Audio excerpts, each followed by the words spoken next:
We will go to 11th question. The maximum kinetic energy of emitted electron in a photoelectric effect does not depend upon. Four options are given: intensity, work function, wavelength and frequency. So the maximum kinetic energy maximum, which is equal to h nu minus work function. H nu is incident energy and W naught is now work function. If one increases the intensity for radiation which produces photoelectricity, there is no change in kinetic energy. So option A is correct for 11th question. Option A is correct for 11th question. 12th question. If an electron and a proton have the same de Broglie wavelength, then the kinetic energy of electron is the kinetic energy of electron. So the wavelength, de Broglie wavelength, can be given by h divided by p. As the wavelength is same, I can say that h divided by mc into v1, which is equal to h divided by mp into v2. So I can equate here, that is mc into v1, which is equal to mp into v2.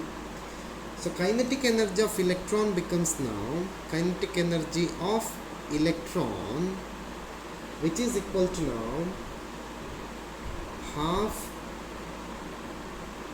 it is now it is mass of electron in fact. So me into v1 whole square, half mv square. So I have divided that by m here. So kinetic energy of electron becomes now half m e into v1 square.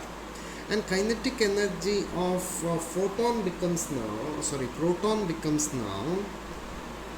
half mp into v2 square. Therefore kinetic energy of electron is about 2000 times more than that of proton, as a proton is about 2000 times heavier than electron. So option A is correct. Option A is correct for question number 12. Kinetic energy of electron is greater than that of proton. 13th question. We'll go to 13th question now. 13th question says that the kinetic energy of electron gets tripled, then the de Broglie wavelength associated with it changes by a factor. So de Broglie wavelength, you know the equation, lambda divided by h divided by 2mk.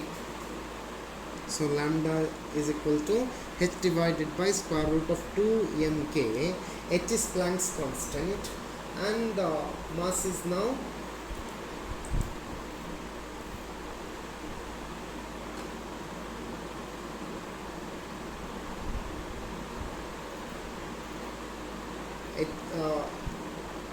H is Planck's constant and m is mass of electron and k is kinetic energy. Since h and m are constant, I can say that lambda is now inversely proportional to root k. So lambda by lambda dash, which becomes now square root of k dash divided by k, which is nothing but square root of 3k divided by k, or lambda dash becomes now lambda by root 3. Lambda by root 3 means option C is correct for 13th question. Option C is correct for 13th question. We will go to 14th question. 14th question says that in Thomson's experiment, Thomson experimentally confirmed that existence of matter wave by the phenomenon. It is diffraction. So 14th question, option A is correct. Thomson experimentally confirmed the existence of matter wave, that is de Broglie hypothesis actually, by demonstrating that electron beam are diffracted when they are scattered by regular atomic arrays of crystals. So 14th question, option A is correct. 15th question, my dear students. According to Einstein's photoelectric equation, the graph of kinetic energy of photoelectrons emitted from the metal versus the frequency of incident radiation gives a straight line graph whose slope depends on the intensity of intensity of incident radiation, depends on the nature of the metal, is same for all metals and independent of the intensity of incident radiation, depends on the nature of metal. So we have to see what happens in this particular case. So we know kinetic energy maximum, which is equal to h nu minus work function. So let us compare this equation with y is equal to mx plus c. So slope of the graph, slope is nothing but h. Slope is nothing but h here. So which is the correct option?